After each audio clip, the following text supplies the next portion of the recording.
Então, funções de Green, expansão em autofunções. Tá? A ideia básica, né, é que autofunções elas podem formar uma base completa para expandir qualquer função naquele espaço, né, porque é uma base completa. Né?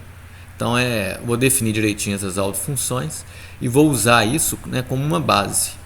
Sendo uma base, eu vou conseguir expandir a função de Green nesse conjunto.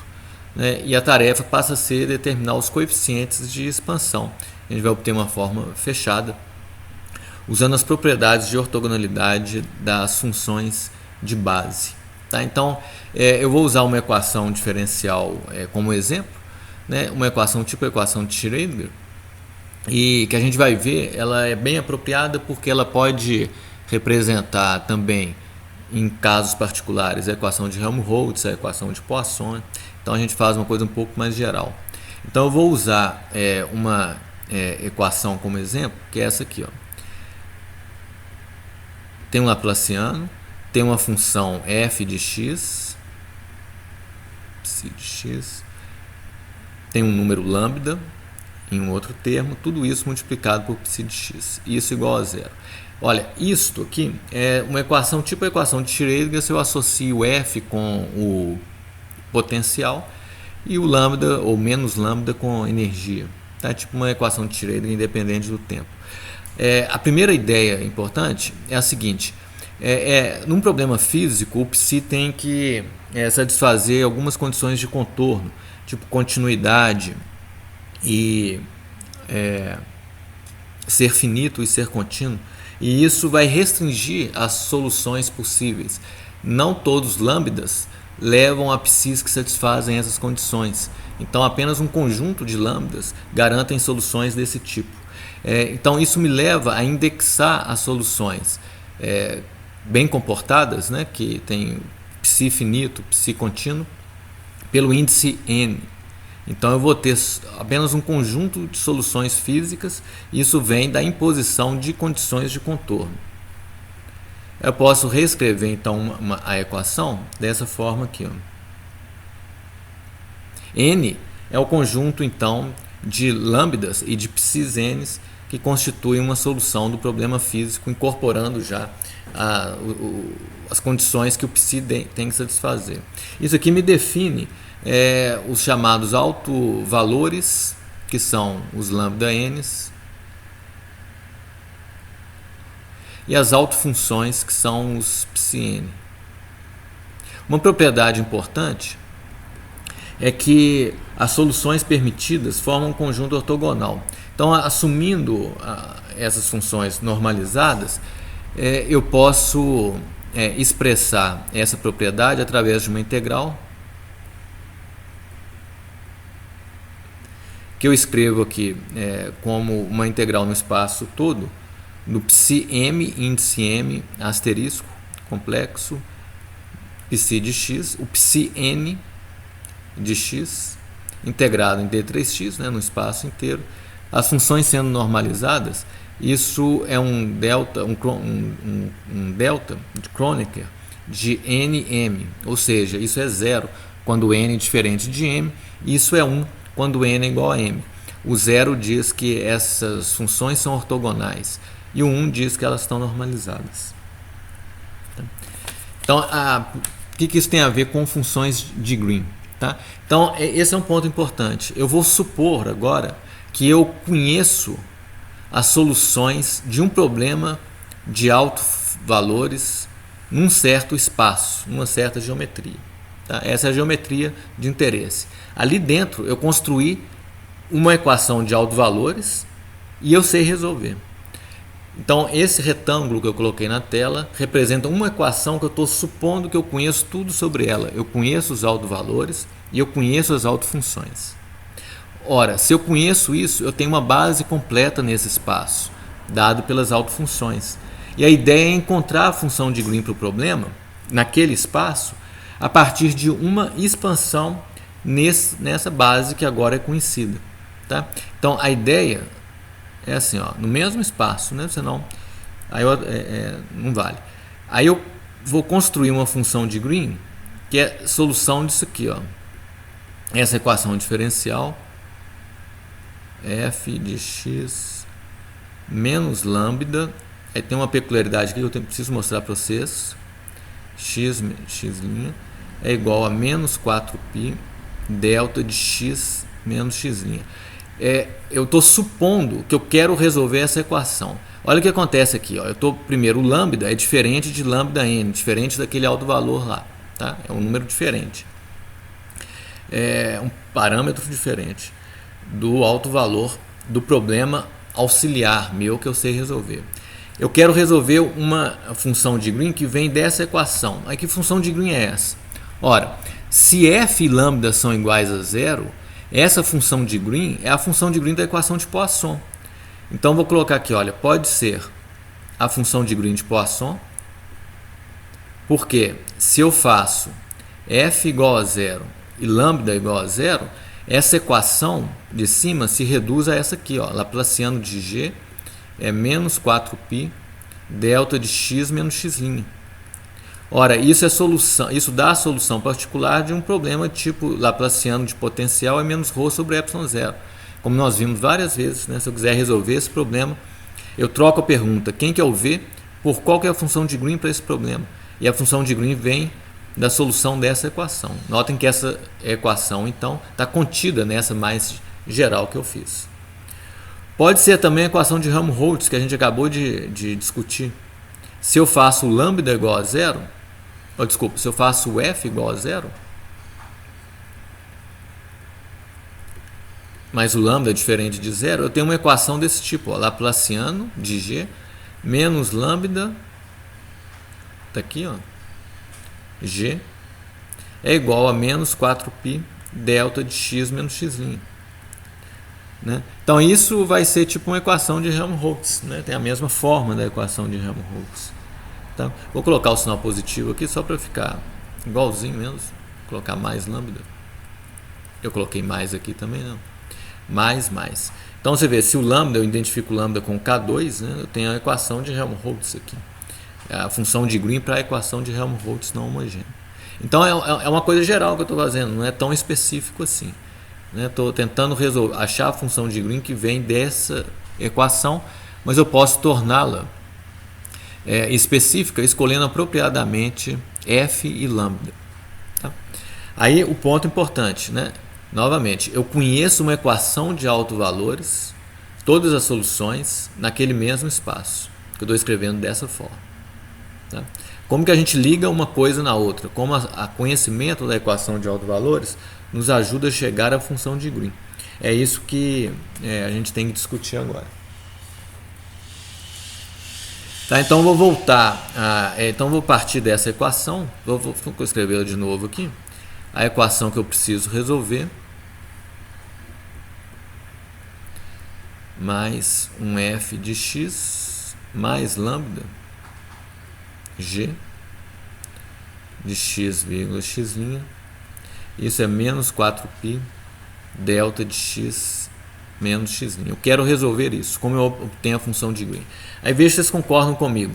Eu proponho uma expansão numa base completa, que é a base que eu conheço de autofunções daquele problema que eu estabeleci lá em cima. Então a expansão é um coeficiente de expansão vezes a base, as funções base, psi de x. Um detalhe, a função de Green é de x e x'. Eu estou expandindo aqui em funções de x. Logo, o coeficiente de expansão tem que depender de x'. Vocês concordam com isso? Tá? Essa é a minha proposta de expansão.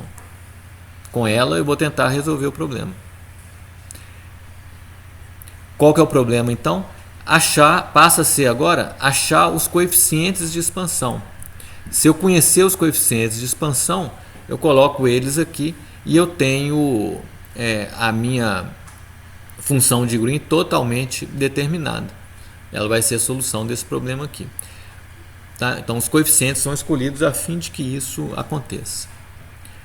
Então, como que eu acho os coeficientes? Eu tenho que substituir a minha proposta na equação. Então, eu faço assim, olha, o Laplaciano de AN de x', vou escrevendo termo a termo aqui agora, psi n de x substituir a proposta aqui. Vou colocar um somatório em n, né? Mais, vou fechar aqui. O segundo termo, né, eu vou colocar a expansão de novo. Aí eu tenho um f de x mais lambda g, que eu então substituí por an de x', psi de x, tudo bem, é igual ao lado direito, que é menos 4π delta de x menos x'. Alguém quer falar alguma coisa? Tudo certo?